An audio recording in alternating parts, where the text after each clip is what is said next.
আসসালামু আলাইকুম দর্শক বন্ধুরা, আজকে চলে এসেছি লাউ গাছগুলোতে সার দেওয়ার জন্য। কারণ দীর্ঘদিন হলো গাছগুলোতে কোনো প্রকার রাসায়নিক সার দেওয়া হয় নাই। তো এখানে সার হিসেবে আমি নিয়েছি ইউরিয়া, টিএসপি এবং পটাশ। এই তিনটা সার আমি এখন ব্যবহার করব। তো সারটা আপনারা কিভাবে দিবেন সেটা আমি দেখিয়ে দিচ্ছি।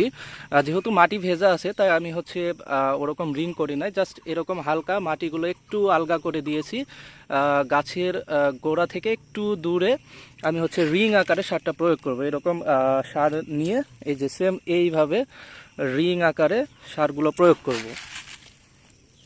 আপনারা অবশ্যই গোড়া থেকে একটু দূরে সারটা প্রয়োগ করবেন, ঠিক আছে? একদম গাছের গোড়ায় দিলে শেকড়টা ক্ষতিগ্রস্ত হবে এবং পরবর্তীতে গাছ মারা যাওয়ার সম্ভাবনা থাকে। সো অবশ্যই এই যে দেখেন গাছের গোড়া, এবং আমি কিন্তু অনেক দূর দিয়ে সারটা প্রয়োগ করতেছি। এইভাবেই আপনারা লাউ গাছে সারটা প্রয়োগ করবেন।